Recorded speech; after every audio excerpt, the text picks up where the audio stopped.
qu'est-ce que je pense de la pléthore de listes qu'il y a aujourd'hui à l'occasion de ces élections législatives?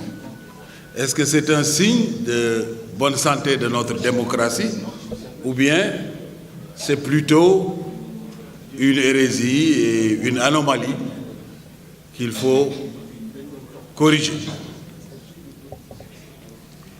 Vous savez, la démocratie, c'est la pluralité. C'est-à-dire qu'il faut permettre à tout le monde de s'exprimer.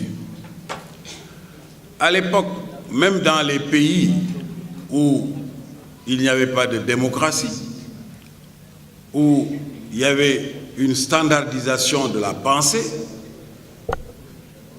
pour parler comme mon ami le professeur Ndiamé Diop, dans ces pays-là, déjà, on parlait de la nécessité de laisser 100 fleurs s'épanouir.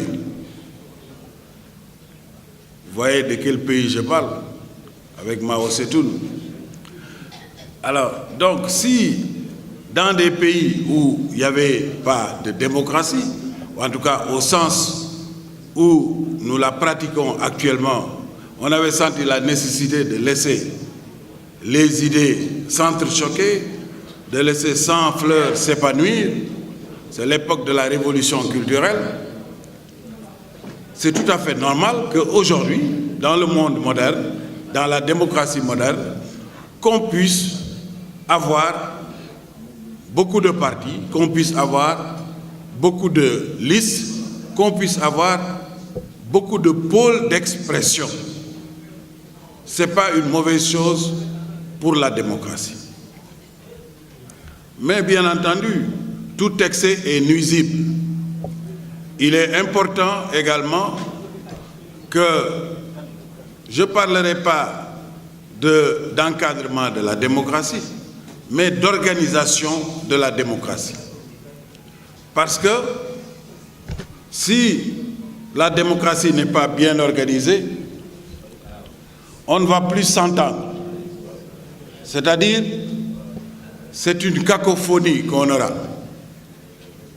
Et nous aurons non plus un dialogue, mais nous aurons ce qu'on appelle des monologues parallèles. C'est-à-dire les gens vont se parler à eux-mêmes, ils ne vont pas s'écouter, ils ne vont pas s'entendre. Donc c'est bien d'avoir beaucoup de listes, c'est bien d'avoir beaucoup de partis, c'est bien d'avoir beaucoup de candidats, mais il faut que cela soit organisé. C'est pourquoi à l'époque, j'avais préconisé que nous puissions voir comment organiser la création de partis politiques.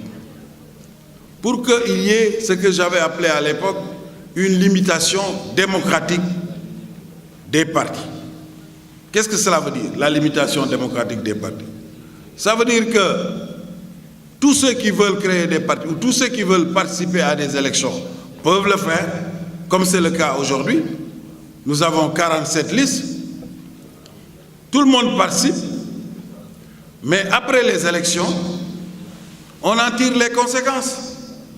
Ceux qui ne peuvent pas recueillir des suffrages ou ceux qui ne peuvent pas avoir même un député à l'Assemblée, mais on leur demande de dissoudre leur parti ou de rejoindre d'autres partis politiques, de former des pôles, ce qui va rationaliser automatiquement l'existence des partis politiques au Sénégal. En Europe, ça existe.